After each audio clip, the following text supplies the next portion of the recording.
One of the things I was looking for most in the Indigo Disk DLC was being able to shiny hunt all of the starter Pokemon. So today's video, I'm going to show you firstly how you can unlock the starters and then where you can find each individual one. I'm also going to include timestamps down in the description, so if there's a particular Pokemon you're looking for, check that out. First off, the starters do not begin in the terrarium. You have to actually upgrade each individual biome to be able to unlock the starters. Now for the hard part, each upgrade for the biome is 3,000 BP. So that means in total to upgrade all 4 biomes you need 12,000 BP, which is a huge amount. So if you're able to, what I'd really suggest is that you do this as a group. If you invite people to your union circle, do them as a group. It speeds up the process by a ton. Now, unfortunately, it's a bit hard to find people, but if you want to come join me at twitch.tv/metalfear4, there's always groups going with myself and with the chat, so you're able to join some people and you're able to get those BP much faster. Now, you can do it in individual parts or you can do it all at once, but once you get the BP, you want to head over to the League Club room and over to the computer. Here you can see the people you need to donate to, so you got to look for the upgrade people, so you can upgrade the Savannah, Polar, Coastal, and Canyon biomes. Now, a lot of these Pokemon are in large, generalized areas, so they're not too difficult to find, but a few of them are very, very specific in where you can find them, so I'll show you how to do that now. First Pokemon we're going to look for is in the Savannah, and that is Sobble. So Sobble is in this muddy area here,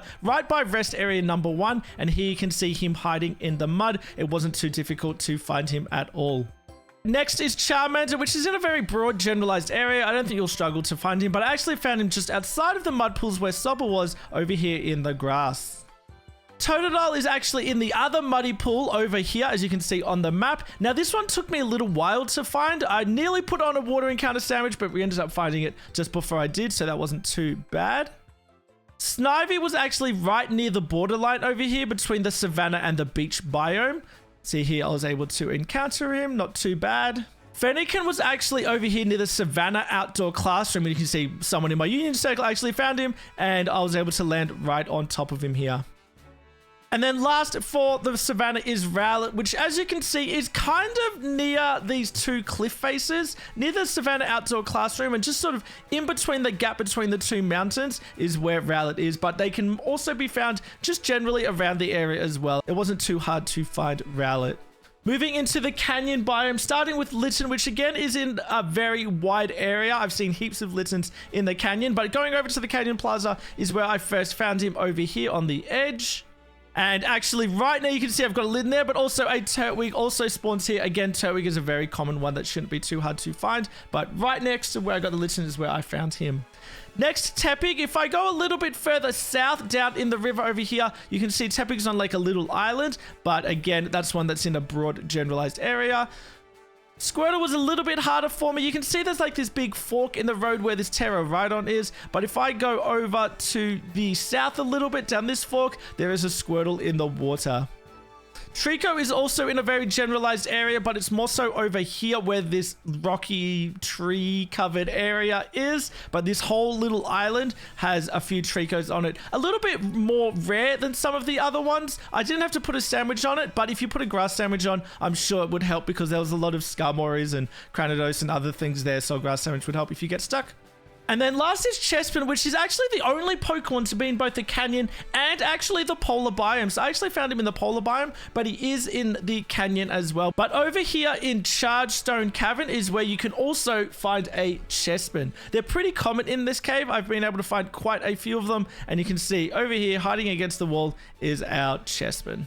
Moving further through the rest of the Polar biome now, the next one is Cyndaquil, which I think is actually the hardest starter to find out of all of the starters. He's over here, this cave, which is actually right next to the beach biome. And this is actually the only starter Pokemon where I gave up trying on my own and actually put on a level 1 fire encounter sandwich. And after just a couple of checks, I was able to find him. There's only a few spawns in this cave, so you might have to go back and forth quite a few times to be able to find your Cyndaquil. Torchic is another Pokemon that is only in a very specific cave. Over here at this exact location, between this like little white spot and what looks like a lake, there is a cave up the mountain, but Torchics can only be found in this little cave. So just near the Terra Matang, over here on the left-hand side, you can see at the back is a Torchic. But actually right where this cave is, just outside, if you spend a bit of time looking around, you'll see there's also groups of Scorbunnies. So the Scorbunnies were in massive groups. There was lots around here, but actually also right near where the Scorbunnies were are also a Chimchar as well. So actually 3 fire type Pokemon all within this same little small area.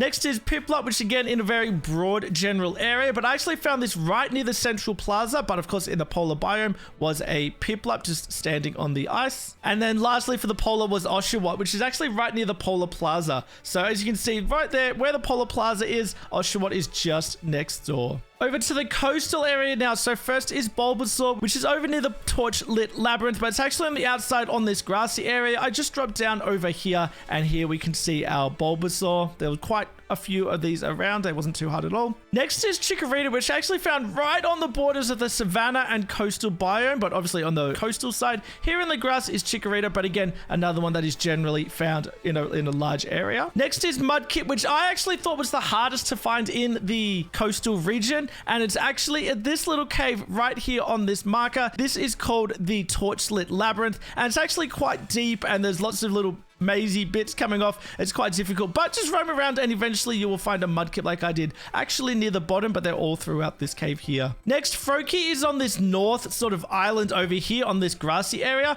Anywhere on this island you can find Froakie, but where I put the flag is where I found mine, or actually on the way to that flag is where I found him here on the grass. I think he can also spawn on the beach as well on this island. Popplio I actually found in the water over here in the far east side, right on the edge of the map. Popplio's swimming in the water, but you can also find them on the beach on the southern side of the map, where you can also find Grookey. Just here you can find both Grookey and Popplios. So you can see over here, there's my Popplio, but I already had it in the decks at this stage, so I moved over to this side of the beach where I found my Grookey, actually surrounded by a bunch of Slackoths, but then I was able to catch him.